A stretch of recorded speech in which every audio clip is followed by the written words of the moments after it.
Hello, Wabash. My name is Wesley Book, and I'm going to read you a book called Tawny, Scrawny Lion.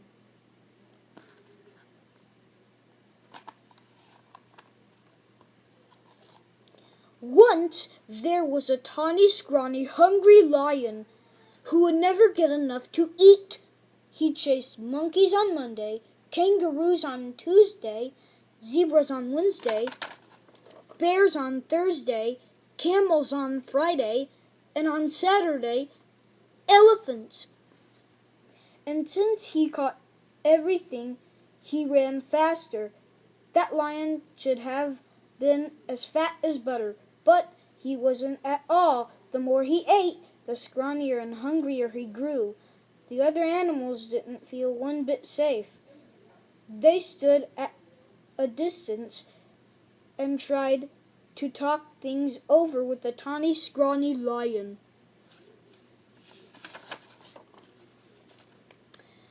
"It's all your fault for running away," he grumbled. "If I didn't have to run for every single bite I get, I'd be fat as butter and sleek as satin.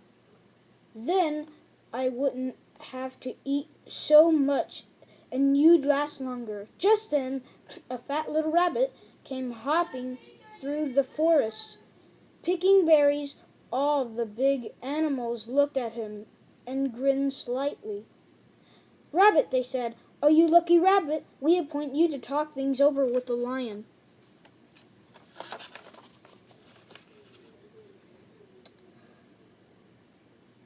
That made the little rabbit feel very proud. "What shall I talk about?"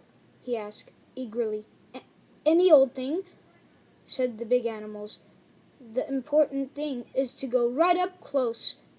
So the fat little rabbit hopped right up to the big hungry lion and counted his ribs. "You look much too scrawny to talk things over," he said. "So how about supper at my house first?" "What's for supper?" asked the lion.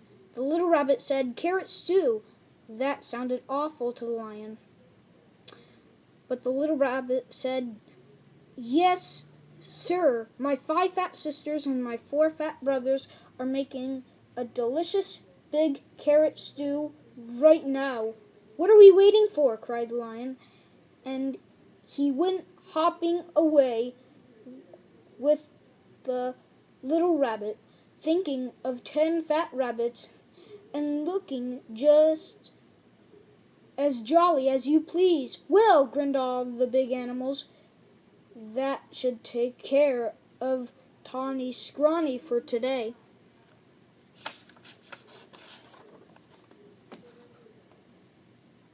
Before very long, the lion began to wonder if they would ever get to the rabbit's house.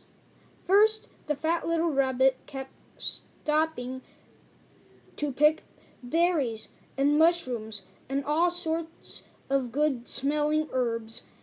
And when his basket was full, what did he do but flop down on the river bank? "Wait a bit," he said.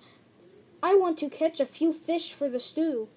That was almost too much for the hungry lion.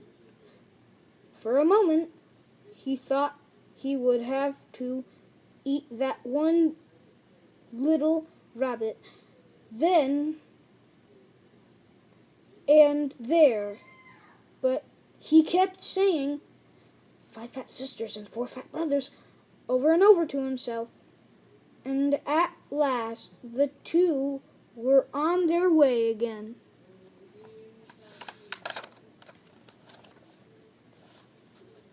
"Here we are," said the rabbit, hopping around a turn with the lion close behind him. Sure enough, there was the rabbit's house, with a big pot of carrot stew bubbling over an open fire. And sure enough, there were 9 more fat, merry little rabbits hopping around it. Then they saw the fish. They hopped them into the stew, along with the mushrooms and herbs.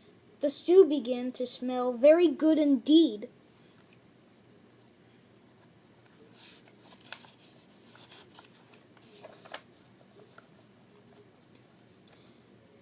And when they saw the tiny scrawny lion, they gave him a big bowl of hot stew, and then they hopped about so busily that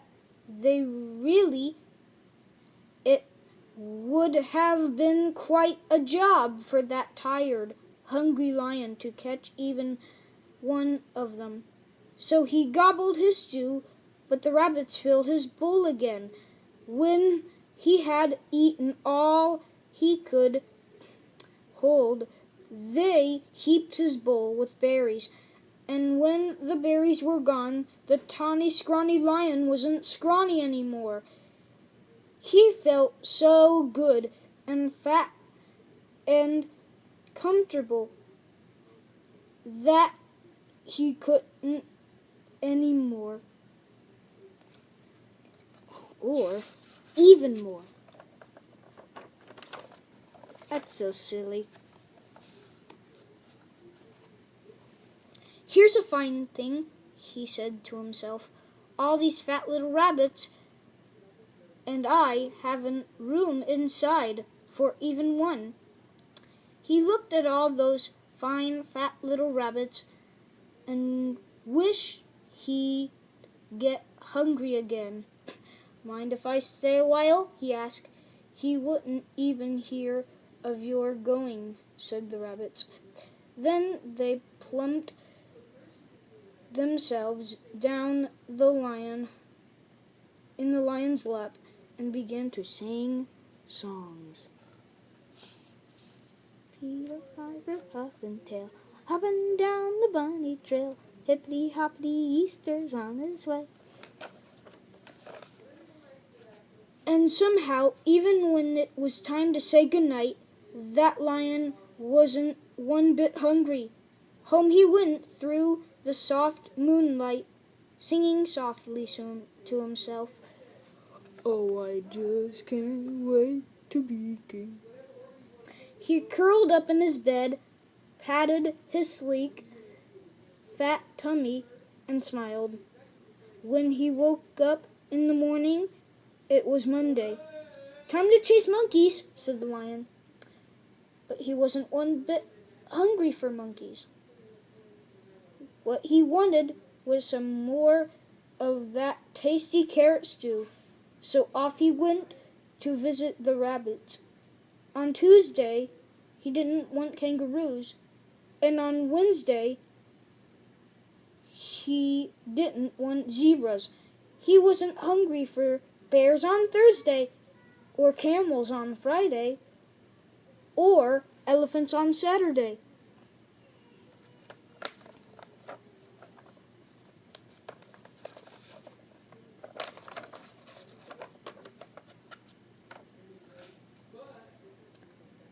All the big animals were so surprised and happy. They dressed in their best and went to see the fat little rabbit. Rabbit, they said, oh, you wonderful rabbit, what in the world did you talk to the tawny, scrawny, hungry, terrible lion about? The fat little rabbit jumped up in the air and said, oh my goodness, we had such a good time with that nice, jolly lion that I guess we forgot to talk about anything at all. And before the big animals could say one word, the tiny lion came skipping up the path. He had a basket of berries for the fat rabbit sisters, and a string of fish for the fat rabbit brothers, and a big bunch of daisies for the fat rabbit himself. I came for supper, he said, shaking paws all around. Then he sat down in the soft grass, looking fat as butter, sleek as satin, and jolly as all get out. All ready for another good supper of carrot stew. The end. Well, I hope you enjoyed this story of Tawny Scrawny Lion. Bye-bye, Wabash.